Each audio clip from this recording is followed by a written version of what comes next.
색깔 있는 인터뷰 시작하겠습니다. 어제 박근혜 대통령 국회에서 국정연설을 했지요. 북한과 관련된 여러 의견, 특히 체제 붕괴에 대해서 거론한 첫 번째 대통령이다. 이런 언론 보도가 이어지고 있습니다. 오늘은 박근혜 대통령의 국정연설을 좀 분석해 볼 텐데요. 지금 제 앞에는 얼짱 정치인 오랜만에 나오셨습니다. 여러분 안녕하십니까. 이 시대의 참 표정 연구가 정청래입니다. 소개 아직 안 했어요. 아 그랬어요? 네. 참 정치인 이렇게 하려고 했는데 네. 바로 치고 들어와. 네. 네. 참 정치인. 네. 더불어민주당 전직 최고위원 정청래 의원님 나오셨습니다. 어서 오세요. 대한민국 최고의 열장 정치인, 삼더이즘과 사케이즘의 창시자, 이 시대의 참 표정 연구가 정청래입니다. 사케이즘에 입각해서 오늘 좀 우울한 국민들을 좀 시원하게 좀 달래주세요. 행복하게 좀 해주세요. 더불어민주당의 당명이 제가 저작권이 있어요. 아 그래요? 네. 삼더이즘. 더 낮게, 더 겸손하게, 더 열심히. 여기에서 착안을 한 것 같아. 대중들이. 네. 그래서 정청래 영향이다. 그렇죠. 오늘의 이 결정은 모두 정청래 덕분이다. 요즘 제 3더이즘을 철저히 실천하는 사람이 있죠. 누구예요? 손혜원 홍보위원장. 더 뛰겠습니다. 더 사랑해 주세요. 더 안아주세요. 결국 손혜원 위원장이 더불어민주당으로 이렇게 홍보를 하게 나선 것도 결국에는 정청래 의원의 역할이 크다. 뿌리는 저한테 있다고 봐야죠. 왜냐하면 저는 이미 일찍이 5, 6년 전부터 더 시리즈를 했잖아요. 더 시리즈를. 그렇군요. 요즘 반응이 좋아요. 반응이 뜨거워요? 네. 팟캐스트 요새 열심히 하시더라고요. 제가 드디어 진짜가 나타났다. 진짜가 나타났다의 고정 패널로. 네. 일주일에 한 번씩. 일주일에 한 번씩 하고 파파이스하고. 네, 그렇군요. 팟캐스트 업계를 제가 주도한다고 제 스스로 말하기는 싫지만 그렇게 되고 있어요 지금. 그렇군요. 대세가 팟캐스트의 대세 주류로 부상하고 있는 삼더이즘의 창시자 정청래 의원님과 오늘 함께 얘기하고 있습니다. 제가 나오고 싶어서 나온 게 아니잖아 지금. 아니죠. 그 전날 밤에 전화하셨잖아. 전화했나? 술 드시다가. 못 나간다. 전화하셨잖아요. 왜 저를 안 부르시죠? 요새 팟짱? 이렇게. 아니 본회의가 있어가지고. 두 차례 전화하셨어요. 시간을 앞당겨달라고. 그렇죠. 사정사정해서 간신히 나온 것 같아요. 그렇죠. 좀 자주 나오시면 좋을 것 같아요. 그 사이에 저희가 한 달간의 통계를 내봤어요. 팟짱을 도대체 얼마나 듣나 통계를 내봤더니 이 비디오 서비스를 저희가 1월 4일부터 시작을 했거든요. 1월 4일부터 1월 31일까지 통계를 뽑아봤더니 그 오디오 빼고 그러니까 팟캐스트 빼고 비디오만 저희가 오마이TV, 유튜브, 유스트림 그다음에 아프리카 TV로 매일 아침 이렇게 생방송을 내보내고 지금 있잖아요. 나가고 있는 그럼요, 거예요? 다 나가고 있죠. 아프리카 TV, 유스트림, 유튜브, 오마이TV 네 군데로 동시에 동시다발로 이렇게 되고 있는데요. 900만 조회수. 900만 조회수. 이제 1000만을 육박하는 한 달 동안의 기록이니까. 오늘 제가 출연했기 때문에 오늘 정오를 기해서 1000만이 넘겠군요. 일단. 1000만 이미 넘었을 거예요. 2월하고도 한참 지났기 때문에. 그런가? 조만간 통계가 나올 거고요. 2천만 돌파를 정청래 때문에. 해방 전국 우리나라 인구 비슷하네요. 그러니까요. 해방 시절로 돌아가는 겁니까 지금 상황이? 상당히 거의 그렇다고 봐야죠. 그러니까요. 어제 박근혜 대통령이 국정연설을 했습니다. 그러니까 대통령 되고 이번이 네 번째 국회연설을 한 것인데요. 기자들이 쭉 뽑아봤어요. 그랬더니 북한을 54번, 그리고 국민을 29번, 핵을 28번, 도발을 20번, 통일을 4번, 대화는 빵. 어제 연설 분석한 키워드 분석의 결과예요. 어제 대통령 연설 듣다가 중간에 나가셨다면서요? 그러니까 박근혜 대통령 어제 연설했잖아요. 그 다음으로 주목받은 사람이 저야. 역시. 중간에 초등학교 졸업식 참석차 나왔는데 마포지역구. 박차고 나갔다고. 어디가 보도했습니까? 어디가 보도했습니까? 연합부터 보도하기 시작해가지고 박영선과 정청래 등이 나갔다. 둘 다 혹시 초등학교 졸업식이? 국회의원들이 바빠요. 근데 이제 가급적이면 다 듣는 게 뭐 싫든 좋든 국가 원수고 그렇기 때문에 그건 필요한데 이게 갑자기 지금 끼어든 일정이거든요. 그러니까요. 저희들은 또 일주일 전부터 다 일정이 예약이 되기 때문에 네. 또 안 가는 것도 또 결례예요. 그렇죠. 그래서 어제 나갔는데 또 그걸 여지없이 네. 보도했더군요. 뭐 그건 지엽적인 문제고. 네. 어제 박근혜 대통령 연설을 들으면 네. 한마디로 압축 요약하면 대선 때의 공약 파기다. 대선 공약 파기다. 네. 한반도 신뢰 프로세스의 사실상 전면 폐기다. 네. 저는 이렇게 보고 있고요. 네. 그리고 저는 정권 교체를 해야 되는 이유로 네. 내치보다는 외치, 그 중에서도 남북 관계로 저는 보고 있거든요. 네. 남북 관계가 얼마나 중요하냐면 네. 저는 정권의 51% 이상이다. 이렇게 보고 있어요. 네. 그래서 남북 관계에 실패한 정권은 실패한 정권이다. 저는 그렇게까지 네. 규정을 하고 있는데 예. 그 이유는 예. 남북 관계는 그냥 외교의 차원의 문제라기보다는 네. 우리가 어떻게 생존하느냐 이런 문제이고 또 네. 하나는 우리 한국 경제에 직접적인 영향을 행사하는 네. 문제이기 때문에 네. 더 잘 살기 위해서 남북 관계를 잘 가져가야 되는데 네. 지금은 반대로 가고 있다 이렇게 저는 분석합니다. 그렇군요. 정 의원님 멋져요. 은근히 재밌네. 참 팟캐스트인 반갑습니다. 네.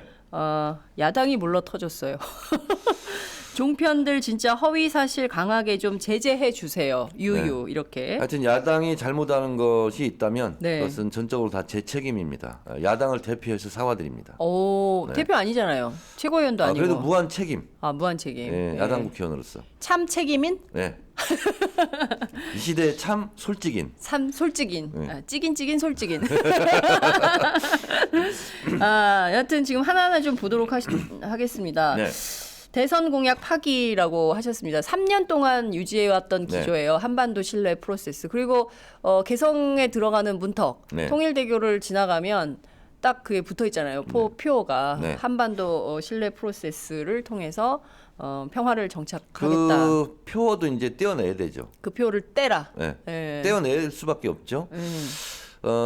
제가 그냥 쉽게 말씀드리면 네. 지난번 목함 지뢰 사건 때 네. 하루 동안 네. 우리나라를 빠져나간 돈이 34조 원이었습니다. 34조. 예. 제 분석이 아니라 한국경제신문의 분석이었어요. 네. 연평도 포격 때는 하루에 8조 원이 빠져나갔다고 그럽니다. 하루에 8조. 네. 예. 그런데 개성공단에 입주해 있는 기업이 아시다시피 124개 기업, 네. 그리고 하청업체 유관 관련 업체가 5천 개고요. 네. 그리고 여기에 관련 있는 사람들이 12만 명이랍니다. 그러니까요. 그럼 여기에 가족까지 또 포함하고 네. 그렇게 되면 결국은 직접적인 영향권이 있는 분들이 대략 한 30만 명 정도. 아니죠. 4인 가족 잡으면 50만 되는 거죠. 그렇습니까? 예. 50만 명. 30에서 50만 명. 예. 그리고 또 여기와 연관된 분들 따지면 이 피해 금액은 상상을 초월할 수 없어요. 그렇죠. 근데 한 가지 제가 네. 이 시대의 참 개척인으로서 5.24 조치 이후 네. 남북한 경제 피해액을 네. 세계 최초로 제가 연구 용역 발주를 한 적이 있습니다. 2013년 외통위 국감 때 네. 현대경제연구원에 의뢰를 해서 예. 5.24 조치라는 게 아시다시피 천안함 네. 사건 이후에 북한과의 경제 협력 단절을 한 조치잖아요. 네. 그래서 그것은 이명박 정부 때 북한에 대한 강력한 제재 수단으로 5.24 조치를 이제 활용한 거죠. 네. 그러면 북한이 더 고통받고 네. 제재를 받고 더 큰 피해를 입어야 되잖아요. 그렇죠. 그런데 그 결과는 정반대였습니다. 북한이 5.24 조치로 받은 피해액은 2조 3천억 원이었고 네. 우리가 받은 피해액은 이것보다 4배가 많은 9조 4천억 원이었어요. 9조 4천억. 네. 그러니까 결국은 이 다 수치로 확인이 되는 거잖아요. 그렇습니다. 피해액이. 네, 그래서 네. 이것이 중요한 통계 자료로 네. 각종 매체에서 인용되고 있거든요. 네. 근데 이번에는 의사 조치하고는 상상을 초월할 수 없는 상상 이상의 피해 규모가 될 것입니다. 네. 그래서 결국은 북한의 제재를 가하려고 했지만 네. 실효적 제재는 되지 못하고 우리 대한민국의 기업만 고스란히 피해를 보는 그런 결과로 나타날 것이 명약관하다. 그러면 이런 문제가 남는 거죠. 네. 개성공단에 진출했던 기업들은 네. 국가의 정책을 믿고 들어갔던 기업들이거든요. 그렇죠. 그리고 많은 경제적 이득을 얻었죠. 네. 근데 하루아침에 국가의 정책의 변화로 갑자기 일자리를 잃고 네. 된 거죠. 예. 그러니까 박근혜 정권의 일자리 창출에 대한 주장과는 정면으로 또 배치되는 그렇습니다. 그런 결정이었습니다. 지금 말씀하신 내용을 들어보면 이게 개성공단 폐쇄는 그냥 비단 안보 문제 이게 아니라 중국에는 우리 경제를 뒤흔드는 가뜩이나 경제 때문에 먹고 살기 힘들다고 여기저기서 아우성이고 그래서 박근혜 대통령 그토록 경제 활성화 법안 통과시켜달라고 요청하시는 거잖아요, 국회에. 그런데 그나마 잘하고 있던 것마저도 잘하고 있던 기업 그리고 기업 관계 뭐 하청업체 다 포함해서 무려 48만 노동자 그리고 가족들에게 피해를 입히는 결정을 내린 거다. 굉장히 이율배반적인 상황이네요. 이율배반 자가당착인 것이 예를 들면 이런 거예요. 사드를 배치한다고 하면서 북한 제재에 중국의 협조를 구하겠다. 이거는 사실상 비문장. 비문이다. 문장이 성립하지 않습니다. 제가 장윤선 기자를 엄청 비판하면서 그리고 엄청난 피해를 주면서 저는 장윤선 기자의 이쁨을 받겠다. 안 되죠. 이런 거하고 똑같아. 아, 그렇구나. 그러니까 사드를 배치하겠다는 것은 중국, 러시아를 직접적으로 위협하고 그렇습니다. 있는 거거든요. 예. 그러면서 어떻게 중국의 협조를 구하겠다는 건지 이게 말잔치 치고는 너무나 얄팍한 말잔치라고 저는 생각합니다. 그러니까요. 벌써 딱 나왔어요. 그 어제 한중 외교차관 전략대화가 한국에서 서울에서 있지 않았습니까? 이 자리에 이제 짱의 수이 어려워요. 짱의 수이. 짱의 수이. 예. 외교부 상무부장이 반대다. 사드 반대다. 이런 입장을 분명히 했습니다. 그리고 한국과 미국은 신중하게 행동하라. 면전에 대고 노 반대 이렇게 외친 거고요. 그리고 환구시보가 발표한 내용을 보면 사드 배치에 그러면 한반도는 미국과 중국의 전장터가 될 것이다. 그리고 군사 조치한다. 이런 입장을 밝혔습니다. 아니 우리 나름대로 그 동북아 정세 잘 관리하면서 한반도 평화 정착에 민주정부 10년간 기여를 해왔는데 갑자기 왜 전쟁터가 될 판이 됐어요. 아니 근데 장윤성 기자 왜 이렇게 똑똑해졌어요? 저요? 동북아 정세를 훤히 꿰뚫고 있어. 의원님 덕이에요. 제 덕이죠. 예, 왜냐하면 의원님 방에 가면 그 지도가 붙어 있잖아요. 그렇죠. 예, 개성공업지구 이후로 그 위쪽으로 쫙 있어요. 그래서 이명박 정부 때 남북 관계 파탄으로 인한 그것을 통계와 수치로 보여주고 있죠. 그렇죠. 그래서 쫙 그 지금도 붙어 있습니까? 지금도 가지고 있어요. 지금 안행인데도 남북 관계는 항상 관심을 가져야 되기 때문에 그렇군요. 외통위를 떠나도 지도는 계속 붙이고 있는. 20년간 제가 남북 관계를 계속 예의주시하면서 공부도 하면서 보고 있죠. 그렇군요. 하여튼 그건 중요한 게 아니고요. 하여튼 지금 이렇게 되고 있는 거예요. 환구시보 중국에서 이렇게 중국도 다녀오셨잖아요, 의원님. 그래서 중국 전문가의 입장에서도 이게 지금 사드 배치 때문에 대통령이 확언을 했거든요. 국정 연설문을 통해서 완전히 공식화해버린 거예요. 이 사드 배치 문제는 굉장히 심각한 문제이고요. 중국과 미국과 한국과 일본 그리고 북한, 러시아 관계에서 소위 말해서 중립 외교, 균형 외교를 깨트리는 위험천만한 저는 일이다 이렇게 보거든요. 우리가 결국은 외교의 최종 목표는 국익이에요. 그렇죠. 김대중 대통령께서는 살아생전에 제가 동교동 방문했을 때 그런 얘기를 자주 하셨어요. 국익을 위해서는 악마와도 악수해야 된다. 손잡아야 된다. 그게 외교의 본질이다. 이렇게 얘기하거든요. 자, 그런데 보세요. 우리가 수출로 먹고 사는 국가거든요. 그렇습니다. 미국에 수출하는 수출량보다 중국에 수출하는 양이 엄청 더 많아졌어요. 그렇습니다. 그리고 북한의 수출량도 대부분 중국이에요. 그래서 어떻게 보면 중국이 갑자기 이제 한국에 여행객을 단속하겠다. 네. 가지 마라. 네. 그러면 중국 관광객들을 상당으로 한 모든 업체는 다 망하게 돼 있어요.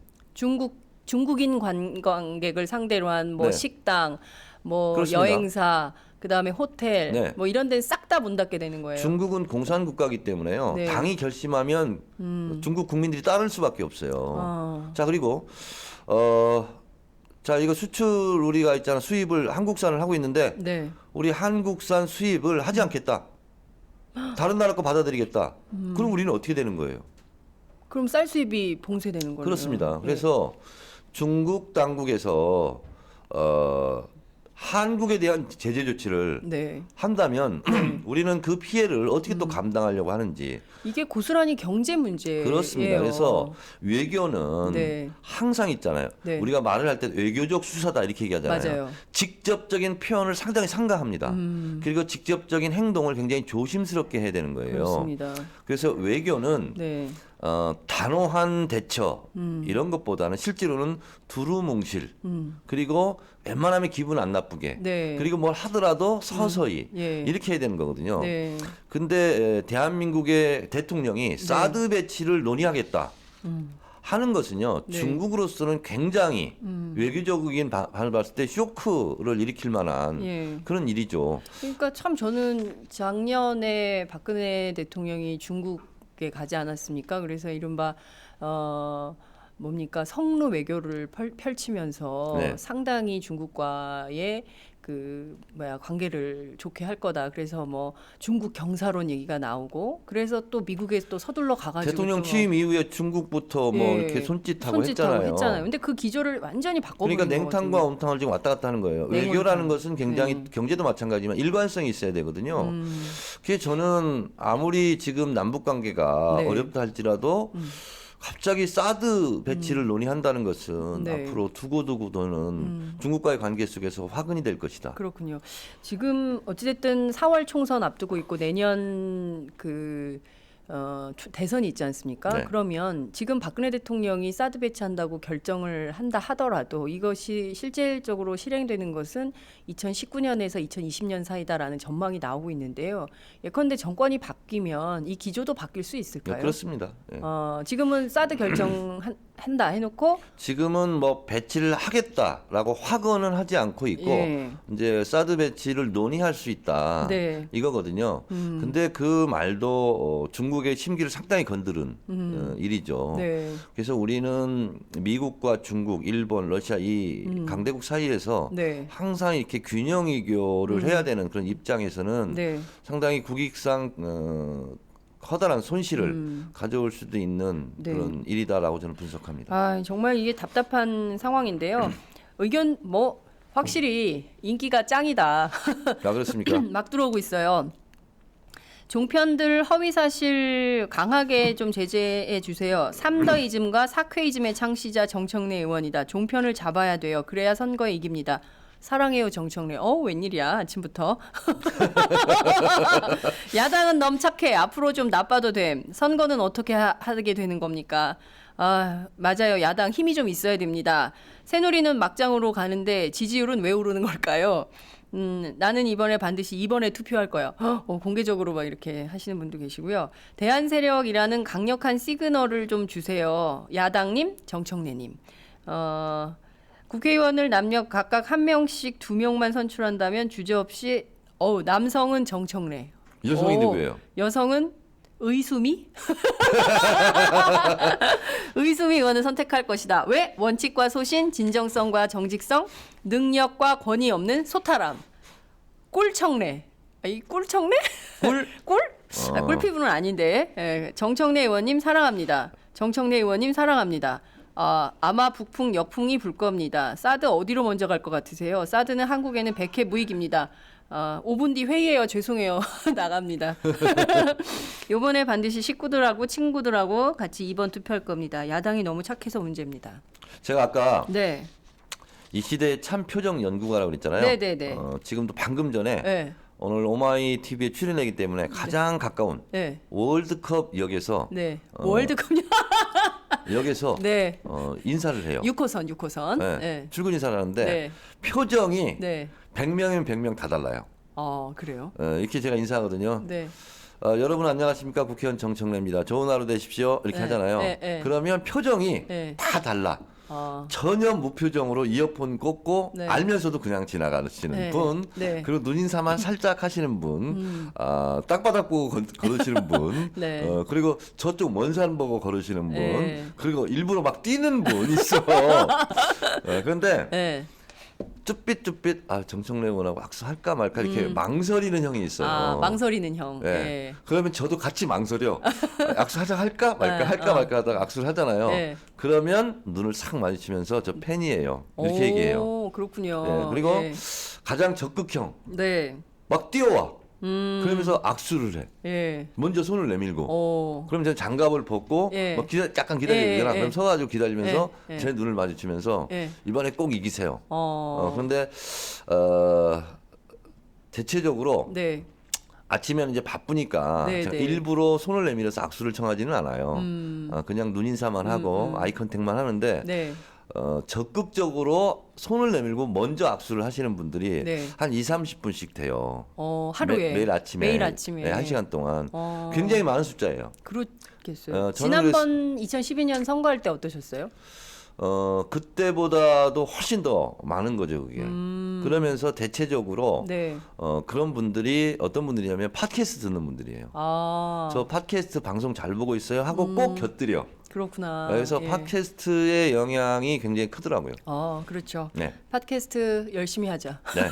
팟캐스트 열심히 해서 종편 물리치는 겁니까? 종편에 대하는 팟캐스트다. 네, 그렇군요. 뭐 여러 가지 의견들 계속 주시는데요. 제가 종합해서 잠시 뒤에 또 소개해 드리도록 하겠습니다. 제가 개성공단 얘기를 안 할 수가 없는데요. 어제 저 집에 갔더니 저희 집사람이 막 웃으면서 막 뭘 듣고 있더라고요. 팩트 TV를. 보니까 홍영표 장관을 완전히 몰아쳐가지고 꼼짝 못하게 만드는 이해찬 전 총리의 외통위 발언이야. 그래서 그것을 못 보신 분들은 꼭 보셨으면 좋겠고 그것을 정리하자면 이런 거예요. 홍영표 통일부 장관이 70%가 북한 핵미사일, 미사일에 뭐 쓰인다. 전용 의혹. 이것이 근거 자료가 있다. 그랬다가 또 없다. 이랬다가 어제 또 박근혜 대통령은 있다. 이렇게 했잖아요. 그래서 있다, 없다, 있다, 없다 계속 이렇게 갈 건데 그거에 대해서 조목조목 반박하는 내용이었어요. 근데 홍영표 장관이 지금 입술이 부르튼 상태잖아요. 그러니까요. 너무 험해요. 그분 사진 너무 많이 나오는데 누구한테 맞은 것 같은 느낌 받으죠. 불쌍한 표정으로 한마디 반박도 못하고 얘기하는데 핵심 요약은 이거예요. 이해찬 전 총리의 주장은 북한에 PX가 있다. 개성공단에. 그리고 30% 임금의 30%는 이래저래 공과금 비슷한 걸로 떼간다. 그렇죠. 그리고 70%는 물표로 주는데 그 물표를 가지고 PX에 가서 물건을 구입한다. 근데 그 PX 사장이 임채정 전 국회의장님 친구래요. 그래요? 송 사장님이라고. 송 사장님. 그래서 이분이 주로 이제 중국산 이런 것을 수입해가지고 거기서 파는데. 그렇군요. 그러면 그분들이 거기서 다 사가지고 하는데 어떻게 70%가 핵 미사일 이렇게 만드는 작업으로 가는 거 같냐? 그 PX 가봤냐 했더니 안 가봤습니다. 어떻게 그런 것도 모르고 그런 얘기를 하냐? 이런 거였어요. 그래서 실제로 70%는 실생활, 생활비로 쓰고 있다는 거죠. 이해찬 전 총리의 주장은. 그러면 이해찬 전 총리의 이런 주장에 대해서 반박을 해야 되잖아요. 그렇죠. 그게 아니다. 전혀 반박을 못 하고 있어요. 참 그분이 국무위원 아닙니까? 그러면서 이해찬 전 총리가 당신 같은 사람이 국무위원 하면 안 된다. 빨리 그만둬라. 아니 그래서 진짜 야당이 뭐 해임 건의안 이런 거 할 생각은 없으세요? 근데 제가 봤을 때는 통일부 장관 같은 경우는 일단 설령 뭐가 없어도 적극적으로 자기가 해명하는 자세라든가 이런 게 되는데 그냥 얼어 있어요. 얼어 있다? 네, 국회의원들 앞에서. 그 어떤 장관의 어떤 당당함 이런 것도 없고 기계가 없다는 자신감도 없고 기계가 없어요. 제가 그 모습을 보면서 어쩌면 나랑 이렇게 다를까 이런 생각도 했어요. 좀 불쌍하다 이런 생각하셨어요? 그게 제가 트위터 날렸잖아요. 홍영표 장관 참 불쌍하고 안 됐다. 이 시대에 참 불쌍인? 스스로 말 바꾸기를 스스로 결정해서 했겠나. 자, 중요한 포인트가 나왔는데요. 말씀하신 대로 홍영표 장관이 국회에 와서 위증을 했다면 국회법 위반 아니냐 네. 이런 지적이 나옵니다. 그러니까 이제 본인이 무슨 기자회견 형식으로 아마 이렇게 했다가 국회에서 다시 네. 말 바꾸기 했다 뭐 이렇게 되는데 국회에서 앞뒷말이 바뀌었다면 위증죄인데 네. 국회 이외 곳에서 얘기했다가 다시 국회에서 얘기하는 것은 네. 정확하게 말하면 위증죄는 해당이 안 돼요? 해당 사항이 좀 없을 가능성이 있어요. 근데 문제는 국회 내에서의 말 바꾸기가 아니라 지금 이런 중대한 시기에 자꾸 통일부 장관이 혼란을 불이키고 있는 네. 그래서 국민의 불안을 더 가중시키는 일은 네. 통일부 장관으로서 자격이 없는 거죠.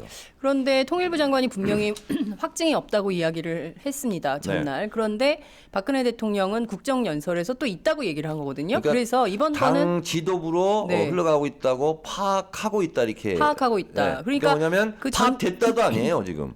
그러니까 근데 그것도 그래요. 대통령 연설인데 네. 파악됐으면 됐다. 아니면 아니다. 파악이 안 됐으면 쓰질 말든지.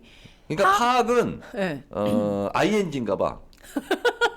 어느 시점이 파악된 네. 게 없고 지금 파악되고 있다. ING 네. 현재 진행형 네. 형태의 문장을 일단은 좋아하시는 파악이라는 단어와 파악하고 있다, 파악되고 있다. 그러면 네. 파악할 때까지는 가만히 있어야 되는 거 아닌가? 그러니까요. 근데 파악이 되고 있는 중간에 왜 그걸 또 얘기를 해? 그러니까요. 네. 지금 그 실제 사실 이런 문제 제기도 많이 나옵니다. 도대체 통일부의 최고 당국자가 통일부 장관이 39호실이 뭐 하는 데인지 거기서 어떻게 돌리는지 이런 북한의 시스템 같은 거를 정확히 아직 모르고 그런 발언을 하는 것이라면 그 자체로도 문제고 그런데 알면서도 그렇게 얘기한다면 그건 더 문제다. 제가 알고 있기로는 예. 북한은 군 경제와 네. 소위 말하는 인민 경제가 네. 분리되어 있는 것으로 제가 알고 있어요. 그래서 군 경제라 하면 군이 자체적으로 무기를 생산해서 판매하거나 네. 이런 걸로 군 경제를 돌리고 있고 네. 그리고 이제 인민 경제는 뭐 개성공단 임금이라든가 그리고 자기들도 뭐 생산하고 이런 부분으로 네. 저는 분리되어 있는 걸로 알고 있는데 네. 어쨌든 우리나라로 치면 제세 공과금을 떼고 네. 70%를 그 북한 노동자에게 이제 물표로 주는 건데 네. 그 물표를 가지고 생필품 사고 이렇게 하는 거예요. 그러니까 말씀하신 대로 지금 39호실 뭐 여기 북한에 뭐 사치품 사고 뭐 그 이렇게 한다는 그 39호실이 사실 북한의 외환 집중 관리제라는 시스템을 도입하고 있는 데인데 이게 우리도 70년대 똑같이 했다는 네. 거예요. 그러니까 베트남 전쟁 가서 뭐 돈을 벌어오면 다 똑같이 넣었다가 다시 우리 현금으로 그러니까 한국 원화로 바꿔가지고 물건도 사고 뭐 이런 시스템 우리도 했었던 방식이다. 그래서 이런 시스템을 알고도 홍 장관이 계속 이렇게 혼란을 부추기는 방식으로 간다면 이제는 좀 그렇게 하시는 분이 계속 국무위원으로 하는 건 곤란한 거 아니냐 이런 비판도 있어요. 그렇습니다. 또 하나의 자가당착. 아까 제가 자가당착 얘기했었잖아요. 네. 사드 배치를 논하면서 중국에 협조를 구하겠다 하는 것이 네. 비문장이듯이 네. 실제로 북한의 개성공단 임금이 네. 핵개발, 미사일 개발하는데 쓰이고 있다라고 얘기했다면 네. 유엔 네. 안보리 정확하게 위반이잖아요. 또 그렇죠. 그거. 2094호. 그리고 계속 그러면 유엔 안보리에 이런 징후가 있다, 파악하고 있다고 계속 신고를 했어야 되는 거예요. 그렇죠. 근데 그걸 전혀 안 했다는 거 아닙니까? 네. 그리고 갑자기 지금 이 북한의 개성 노동자의 임금이 그쪽으로 흘러 들어가고 있다. 네. 갑자기 발표한다는 것은 우리 스스로 또 외교의 문제에 있어서 네. 상당히 신뢰를 깎아먹는 행위잖아요. 그렇죠. 그래서 이것은 외교라는 것은 아까 최종 목표가 네. 국익이라고 제가 얘기했잖아요. 네, 네. 국익상 또 엄청난 신뢰의 저하가 네. 엄청난 국익의 손실이잖아요. 네. 그리고 개성공단을 이렇게 폐쇄함으로써 무디스 등에서 신용평가절하 움직임이 있고 네. 이런 상황이거든요. 그러니까 예를 들어서 뭐 0.5% 네. 우리가 신용 등급이 낮아졌다. 그러면 이것은 뭐 10억 달러, 20억 달러 이렇게 막 내려가는 거거든. 국익상 손실이. 네. 그래서 저는 도대체 네. 아무리 저는 생각을 해봐도 박근혜 정권에 참여하고 있는 뭐 통일부 장관 등 국무위원들이라든가 그리고 공무원들이 아무리 생각이 없어도 네. 왜 이렇게 할까 이러지는 않을 텐데 도대체 네. 왜 이러지 이런 생각이 왜라고 생각하십니까? 저는 공포 마케팅을 통한 총선 전략이다. 공포 마케팅 통한 총선 전략. 네. 그래서 적어도 북한 문제에 대해서는 야당에게 어제도 그런 투로 얘기했잖아요. 네. 비판하지 마. 그렇죠. 비판하면 다 종북 세력이야. 네. 그래서 국민들의 생각을 옴짝달싹 못하게 만들고 그것으로 총선까지 안정적인 국정 운영을 해야 되기 때문에 북한이 지금 위협하고 있고 네. 이러기 때문에 총선은 1번 찍어라. 네. 이건 간접적인 그 시그널이 아니냐. 네. 그래서 총선 전략 말고는 이렇게 무리하게 할 수가 없는 거거든요.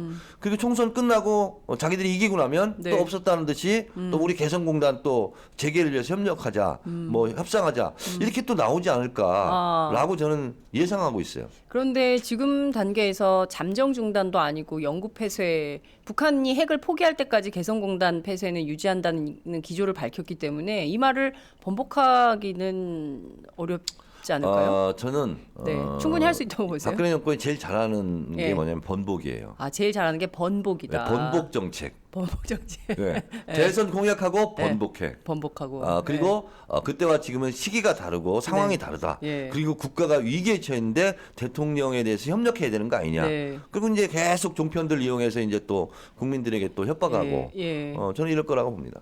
참 이게 너무 수가 뻔한데 북풍 의혹은 음모론이다. 이런 음모론이다. 예, 그런 얘기를 대통령이 직접 하신 네. 거거든요. 그리고 저는 어제 현역 국회의원으로서 네.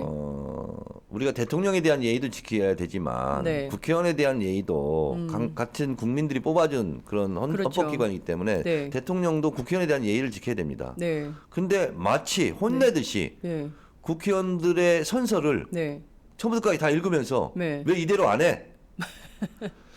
야, 저는 대통령 연설에서 그렇게 국회의원들 앞에서 네. 학생 혼내듯이 저는 그런 것을 본 적이 없습니다. 네. 지금 말씀하신 내용 그럼에도 불구하고 박근혜 대통령의 연설에 대해서 새누리당 의원들은 무려 16차례 박수를 칩니다.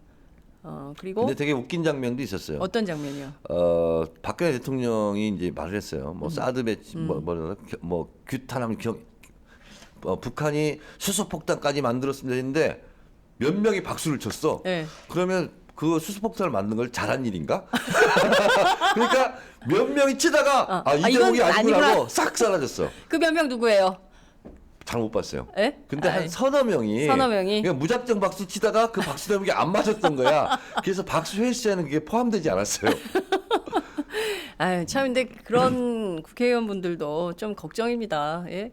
어찌됐든 국민들이 뽑아준 최고 선출직들인데. 새누리당 국회의원들에게 네. 제가 정중하게 권면드립니다. 네. 박수 칠 때를 잘 구별해서 박수 쳐주시기 바랍니다. 야당 국회의원들 더불어민주당은 박수 안 쳤다는 얘기가 있고요. 실제로 박수 안 치셨죠? 안모 의원이 4번 쳤다고 아주 칭찬을 많이 받더군요. 네, 3번 친 걸로 확인이 되고 있습니다. 4번이 아니라? 네, 4번이 아니라 3번 친 걸로 확인이 되고 있고요. 북한인권법, 테러방지법, 그리고 마지막에 입법 호소할 때 3번. 3번. 네, 안철수 국민의당 대표가 3번 박수를 쳤다. 3번 쳤다는 것은 기호 3번이기 때문에 3번 쳤을 겁니다. 역시 이 시대의 참 지적인. 네, 참 분석인. 참 분석인. 네. 이런 또 그런 것까지 다 꼼꼼하게 분석을 해주시는군요. 조경태 의원은 몇 번 쳤나? 조경태 의원은 언론에 안 나왔더라고요. 새누리당에 갔기 때문에 입당한 이후로 예, 이제 관심에서 사라졌어. 왜냐하면 우리 당에 있을 때 말질했을 때 네. 관심 받는 거지. 네. 거기 들어가면 네. 말질하면 안 돼. 네, 그러니까 새누리당에서 그냥 원오브댐으로 이렇게 평가를 받는 것 같습니다. 대통령이 처음으로 체제 붕괴라는 표현을 썼습니다. 지금까지 단 한 명도 체제 붕괴, 북한의 붕괴를 얘기한 대통령은 없었습니다. 그런데 유일하게 박근혜 대통령이 이 얘기를 했습니다. 자, 저는요. 네. 기회 있을 때마다 이런 얘기를 합니다. 북한을 갑자기 망하게 하자. 이 말은 어떤 부메랑으로 돌아오냐면 네. 북한이 갑자기 망하면 네. 북한 주민들이 갈 데가 어디가 있죠? 결국은 두만강, 압록강 건너는 일과 뗏목 타고 한강에 오는 일밖에 없어요. 그러면 한강에 와서 10만, 50만, 100만 명이 텐트를 치면 어떻게 되는 거죠? 우리는 그걸 어떻게 감당하죠? 그래서 저는 북한이 갑자기 망하면 네. 북한만 망하는 게 아니라 우리도 상당한 곤경에 처하는 거예요. 그래서 예를 들면 이런 거죠. 옛날에 네. 100가구가 살아요. 네. 지주 한 집만 잘 먹고 살고 그 곳간에 쌀이 그득해요. 네. 99집이 못 살아요. 네. 그럼 결국은 99집이 할 일은 그 지주의 집에 담을 넘는 수밖에 없는 거예요. 그렇잖아요. 먹고 예. 살아야 되니까. 예. 그러면 어떻게 되겠습니까? 지주의 곡간도 다 풀리는 거예요. 다 망하는 겁니다. 다 같이 죽자는 그렇습니다. 거다. 네. 그래서 마찬가지로 네. 북한 주민 지금 탈북자도요. 한 네. 2만 5천 명이 넘으니까 탈북자 문제도 얼마나 심각합니까? 네. 근데 그 10배, 100배가 네. 우리로 넘어오면 우리가 네. 어떻게 감당하냐는 거죠. 시리아 사태 봤잖아요. 그렇습니다. 그래서 북한 주민들이 뗏목 타고 한강에 와서 네. 텐트를 치라는 얘기인지 그럼 우리는 어떻게 하겠다는 건지 그래서 최소한의 생존을 위해서 우리가 남북이 협력해야 되는 거예요. 북한이 네. 갑자기 북유럽으로 이사 갈 수 없잖아요. 그렇죠. 그러면 영원히 우리와 통일이 되지 않는다면 휴전선을 사이에 두고 살아갈 사람들이죠. 예. 그래서 우리의 협력과 통일의 대상이기도 하지만 네. 우리를 언제든지 괴롭히고 우리를 언제든지 못 살게 굴고 우리를 언제 망하게 할 수도 있는 존재라는 이중적 존재인 거죠. 네. 그렇다면 네. 될 수 있으면 친하게 잘 지내고 네. 싸우지 않고 네. 화해 협력하는 것이 예. 서로를 위해서 좋잖아요. 그게 햇볕 정책이에요. 예. 그런데 대통령이 체제 붕괴를 이야기한 것은 실제로 염두에 두고 있는 거 아니냐. 북한 붕괴론에 입각해 있기 때문에 개성공단 폐쇄도 결정한 것이고 또 금강산 관광도 문을 열지 않고 있는 것이고 결국 그 도로 무슨 그 밖에 이제 남북 경협 사업은 뭐 얘기 하나 마나인 상황인 건데 이런 노선을 계속한다면 국지전 도발 가능성도 있는 거 아니냐 이런 우려도 아까도 쏟아집니다. 제가 네. 목함질에 네. 비무장지대 긴장 상태가 높아졌을 때 하루 동안 우리나라를 빠져나간 주식이 34조 원이라고 얘기했습니다. 국가 1년 예산의 거의 10분의 1이 하루 동안 빠져나간 거거든요. 하루 만에. 네. 그래서 남북 관계는 네. 곧바로 그것이 경제 문제예요. 돈으로 연결된다. 돈으로 연결됩니다. 네. 지금도 엄청 불안하고 주식시장 지금 폭락하고 네. 있고 예. 그리고 개성공단에 입주했던 기업들이 망하게 되면 예. 거기에 근무했던 그 수많은 그 하루아침에 실업자들. 직장인들은 직장을 잃는 거예요. 그러니까요. 그래서 금강산과 개성공단은 일단 경제 문제이기도 하고 네. 그리고 그런 뉴스 많이 나오지 않습니까?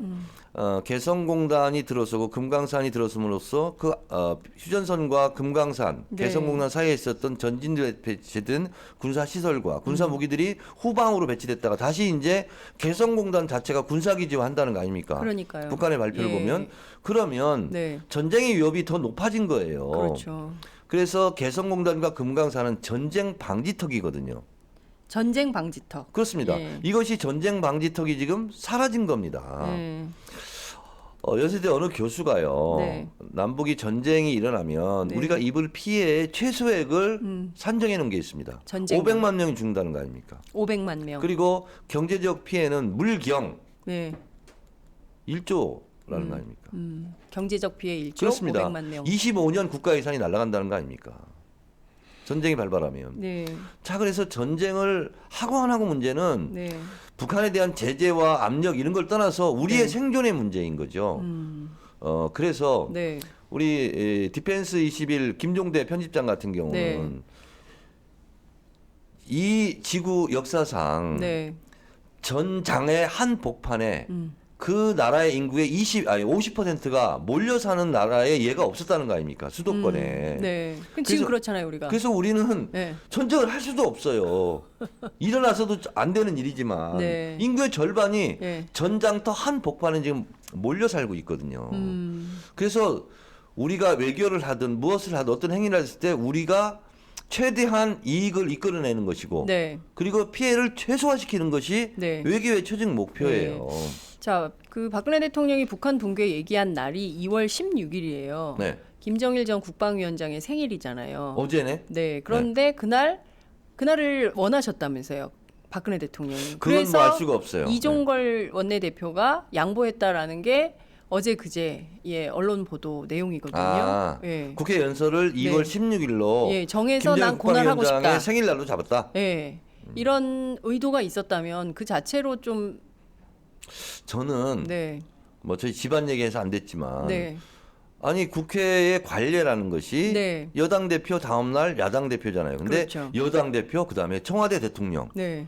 그다음에 야당 대표. 저는 이 순서도 네. 이렇게 집권 여당에서 요구했다는 것은 저는 상당히 무례한 일이고 네. 저는 제가 원내대표였다면 저는 받아들이기 어려웠을 겁니다. 예.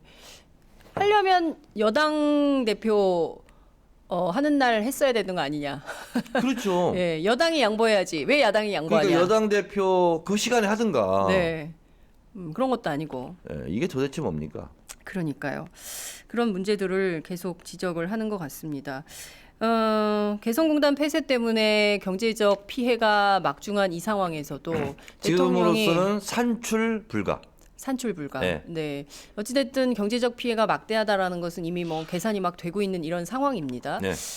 그럼에도 불구하고 앞서 말씀해주신 대로 25년간 그 국가 재정이 파탄난다. 25년간의 예산이 파탄난다. 이렇게 전쟁 피해가 큼에도 불구하고 네. 새누리당 의원들은 왜 이렇게 핵무장론을 강조하면서 우리도 핵무기 국가가 돼야 된다라고 하는 걸까요? 그러니까 핵무장론을 주장하는 분들은 네. 핵무장론에 대해서 잘 모르고 얘기하시는 것 같아요. 네.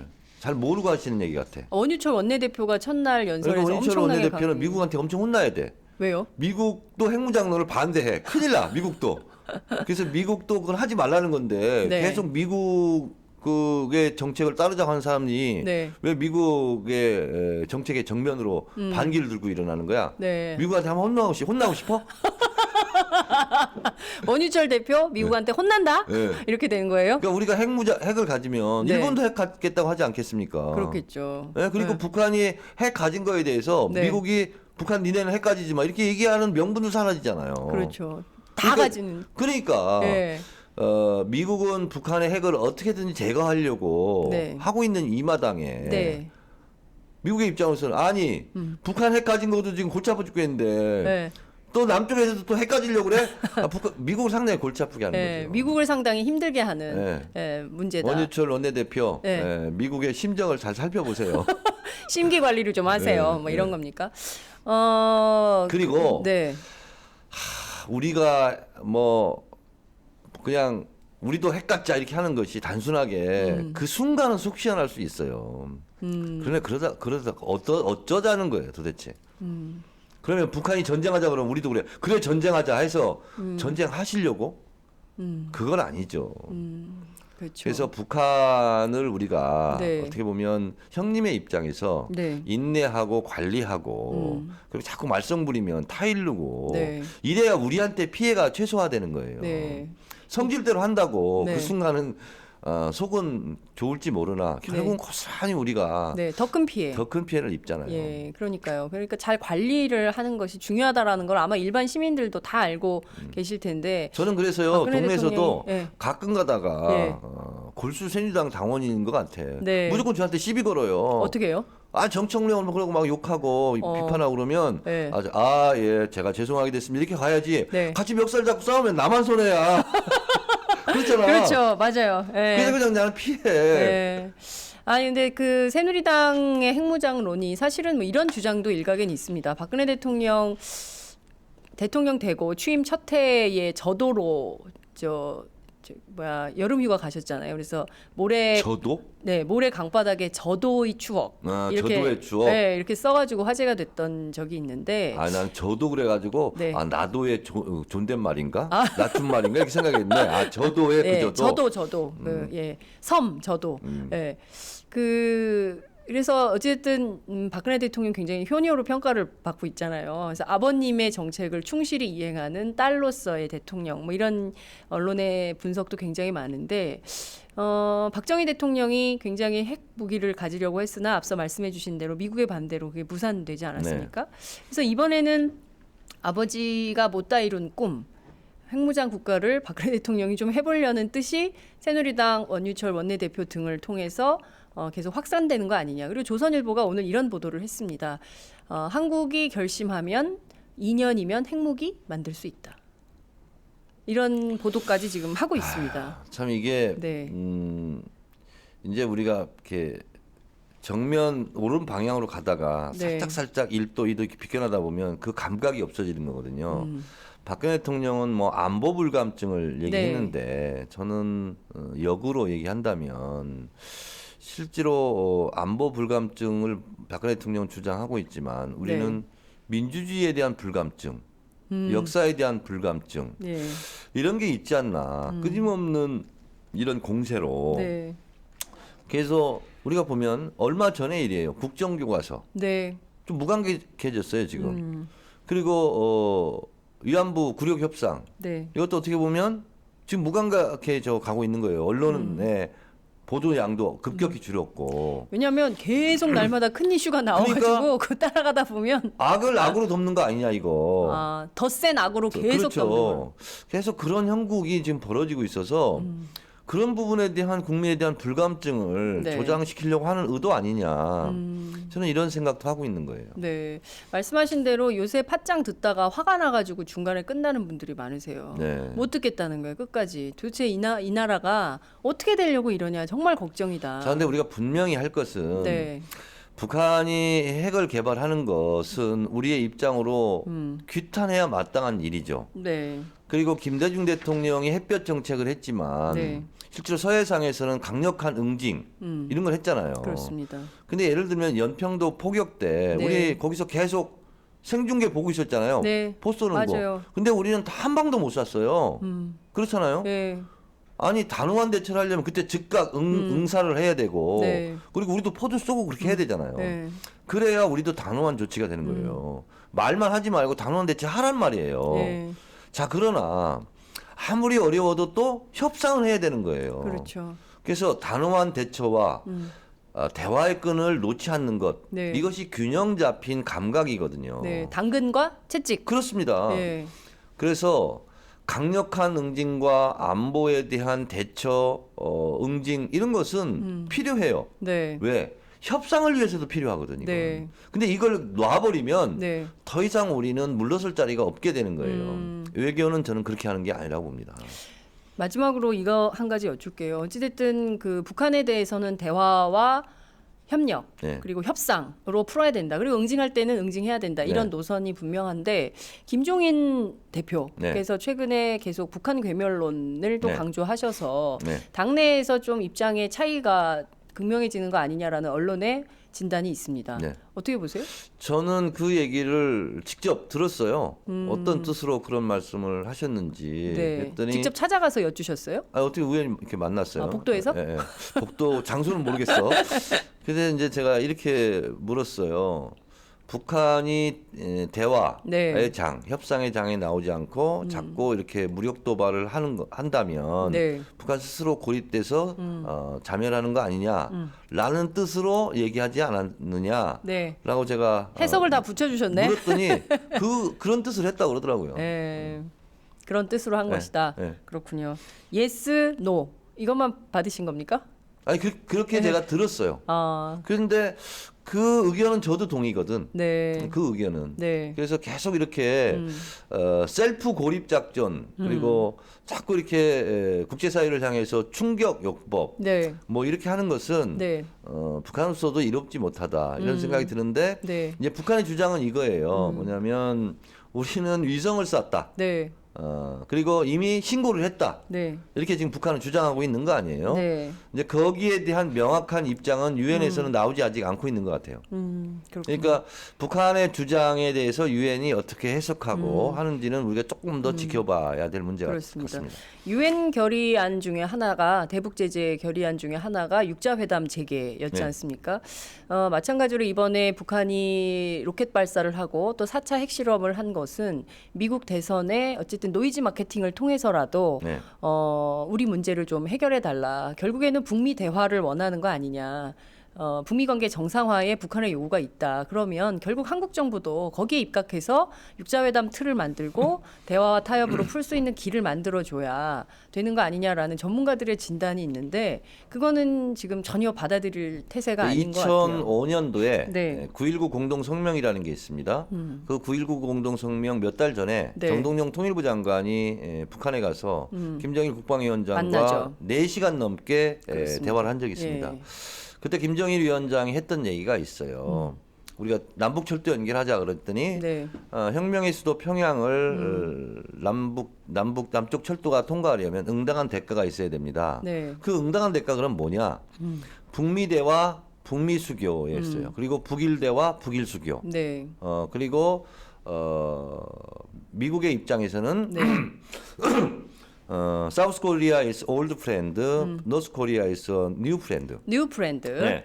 그래서 그런 입장에서 미국이 북한의 체제 안전을 보장하고 그리고 곧바로 이어서 북한과 일본이 수교하고 북한이 일제배상금으로 요구하는 110억 달러를 네. 일본에게 주고 네. 그리고 핵을 완전히 폐기하고 네. 정전협정으로 평화협정으로 고치고 그다음에 남북 불가침 선언을 하고 그리고 남북 철도를 연결하자. 네. 이게 이제 북한의 김정일 위원장이 당시에 요구했던 응당한 대가예요. 네. 그리고 그것을 몇 달 후에 9.19 공동성명으로 그런 취지로 나오는 거잖아요. 네.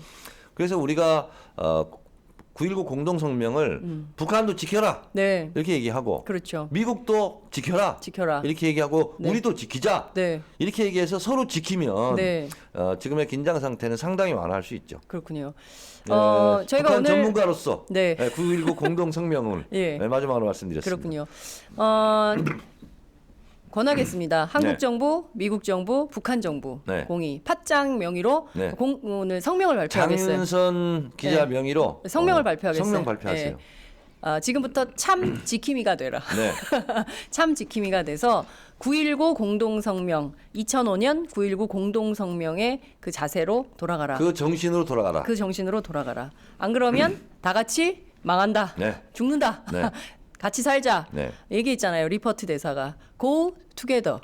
Go together. 같이 갑시다. 예? 앞에다가 let's를 붙이면 좀 더 수려한 문장이 되겠네요. Let's go together. Let's go together. 어제 네. 망원시장을 돌다가 네. 갑자기 외국인들이 나타났어. 그래요? 전직 학원 원장 선생님. 그랬더니 정청래 파나마. 선생님. 파나마? 파나마에서 왔대요. 멀리에서 오셨네요. 네. 예. 그래서 제가 그렇게 얘기했죠. 예. I have been to Panama. 진짜요? 그것은 뭐냐면 언제 갔었어요? 갔다 왔다. 예. 이렇게 얘기했는데 사실은 안 갔어. 근데 나도 파나마에 대해서 갔다. 이렇게 대한 좀 이렇게 친밀감을 표현하기 위해서 뻥을 살짝 치셨네. 선의의 거짓말을 했지. 선의의 거짓말. I have been to Panama. 그랬더니 when? 그래서 2 years ago. 이렇게 얘기했어요. 그랬더니 너무 좋아하더라고. 그럼 진짜 사실상 뻥이잖아. 뻥이야. 그랬더니 파나마인들이 I love Korea. 딱 이렇게 얘기하는 거야. 그렇죠. 그러면서 저보고 어떤 당이냐고. 그래서 새누리당 이거 알더라고. 파나마 사람들이요? 새누리당을 어떻게 알지? No, never. Never. 넘버 2. 민주당. Democratic Party. 그랬더니 너무 좋다고. 그래서 제가 together라는 용어를 이때써. Please take picture together. 근데 너무 좋아요. 사진을 찍었어. together를 그때 썼어. 파나마인들을 상대로 선거운동을 하는 그 투표권도 없는 사람들한테 선거운동을 하면서 얘기했어요. 함께 개그하는 맛. Frankly speaking, I'm a international star. 이렇게 얘기했죠. 프랭클리 스피킹은 아닌 것 같은데. 그건 이제 희망사항이야. 뻥 스피킹? 뻥 스피킹. 오늘 아침 정말 속이 후련하고 재밌습니다. 제가 사실 정청래 의원님께 오늘 출연을 부탁드리면서 딱 한 가지 요청을 드렸어요. 의원님 지금 전국의 많은 국민들이 우울합니다. 의원님이 좀 웃겨주세요. 네. 신나게 웃겨주세요. 이렇게 당부를 드렸는데 정말 오늘 오랜만에 정말 저 웃는다고 되게 욕먹잖아요. 네. 시끄럽게 웃는다고. 근데 막 시원하게 웃었어요. 웃는 소리가 은쟁반의 옥구슬이야. 장윤성 기자는 비디오보다는 오디오형이야. 됐어요. 외모에 대해서는 그만 얘기하시고요. 하여튼 제 목소리가 은쟁반의 옥구슬이라고 칭찬해 주셔서 너무 감사드리는데요. 이것도 사실은 다 따지고 보면 정청래 의원의 덕이다. 그렇습니까? 삼더이즘. 덕이다. 이런 말씀을 좀 드리고 싶습니다. 굉장히 많은 분들이 의견 주셨는데 시간이 다 돼서 다 읽지는 못하고 몇 가지만 좀 읽어드리겠습니다. 어디가 됐든 사드를 배치하는 순간 대한민국 모든 지역에 전자파 영향을 끼칠 것입니다. 대통령이 팩트만 얘기해야 되는데 이건 말장난 아닙니까? 우리는 강한 야당을 원합니다. 회의 중에 몰래 듣다가 부장님한테 혼났어요. 나는 타워 크레인 기사라서 혼자서 지금 보고 있습니다. 왜 야당은 막말 같은 거 하면 그렇게 죽입니까? 그러면 안 됩니다. 더 낮게, 더 겸손하게, 더 열심히. 유쾌, 상쾌, 통쾌, 흥쾌. 크크크. 경제야 망하든 말든 선거에만 관심 있는 것 같습니다. 이거 안 됩니다. 그리고 관심이 더불어해서 새누리 쪽으로 오면 안 됩니다. 뭐 이런 의견들 굉장히 많이 주셨습니다. 굉장히 많아서 제가 다 읽어드리긴 어려운데요. 마지막으로 이거 한 가지만. 투게더 민주당 화이팅. 화이팅. 이런 의견 주신 분 계십니다. 의원님 너무 오늘 감사드리고요. 한마디 더 하고 싶어요. 마지막으로. 또? 네. 저기 지금 가셔야 돼요. 마무리. 본회의. 네, 남북 관계는 한마디로 압축 요약하면 우리 정치의 거의 전부다라고 할 수도 있는 것이고, 그리고 남북 관계가 실패하면 실패한 정권입니다. 남북 관계를 잘 가져가야 되는 것은 우리가 죽지 않고 잘 살기 위해서, 그리고 경제적으로 더 풍요롭게 살기 위해서. 남북 관계는 곧 경제이고 우리의 생존의 문제이기 때문에 이 문제는 결코 욱하는 심정으로 감정적으로 대처해서는 절대 안 된다. 그리고 차분한 이성과 냉정함을 잃지 말아야 되고, 김대중 대통령께서 그렇게 강조했듯이 네. 모든 것은 국익적 관점에서, 그리고 균형 감각을 잃지 않고 그리고 단호한 대처를 한 손에는 들고 네. 또 한 손에는 따뜻하게 악수를 할 수 있는 이런 대화 이권을 놓아서는 절대 안 된다. 그래서 남북 관계는 굉장히 미묘한 문제이고 네. 민감한 문제이고 그리고 가장 중요한 문제이다. 잘 다뤄야 된다. 대통령 하셔야 될 것 같아요. 아, 그렇습니까? 네, 오늘 말씀 정말 잘 들었습니다. 고맙습니다. 네, 감사합니다. 오여 본회의장으로 가십시오. 네, 본회의장으로 출동하겠습니다. 네.